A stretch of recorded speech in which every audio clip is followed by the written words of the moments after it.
और क्यों यीशु ने इस बात को यहूदियों को कहा, अपने शिष्यों को कहा कि तुम यहूदिया से भाग जाना, दूसरे किसी शहर से नहीं, लेकिन तुम यहूदिया के अंदर मत रुकना, तुम यहूदिया से भाग जाना, यीशु ने कहा था। और यीशु ने यहाँ 16वें वचन के अंदर कहा कि जो यहूदिया में हो वो पहाड़ों की तरफ भाग जाए। और किन पहाड़ों के विषय में यीशु ने कहा था? वो इन पहाड़ों के विषय में यीशु ने अपने शिष्यों को कहा था। ये पेट्रा की पहाड़ियां जो कि जॉर्डन और इजराइल की सीमा पर पाई जाती हैं, और ये पेट्रा की पहाड़ियां जो हैं इनके अंदर गुफाएं ही गुफाएं इन पहाड़ियों में बनी हुई हैं। और यीशु ने इस बात को कहा था कि जो यहूदिया में हो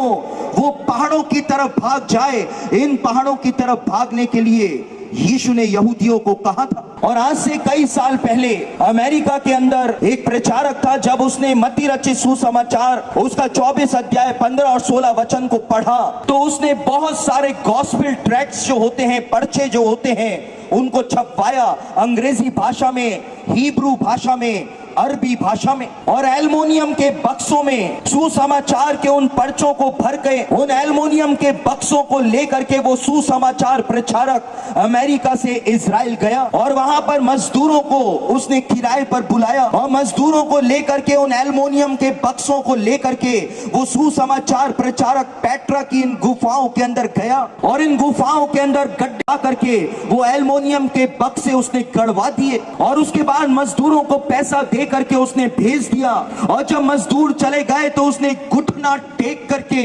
इन गुफाओं के अंदर प्रार्थना करी और उसने कहा कि प्रभु तूने भविष्यवाणी की है और बताया है कि एक दिन यहूदी भाग करके इन गुफाओं के अंदर आएंगे और जिस दिन यहूदी इन गुफाओं में आकर के शरण ले तो ये सुसमाचार के पर्चे जो मैंने यहाँ पर छिपाए हैं ये बक्से उन यहूदियों को मिल जाए और इन बक्सों में से सुसमाचार के पर्चे निकाल करके यहूदी लोग पढ़ लें और इस बात को जान लें कि यीशु ही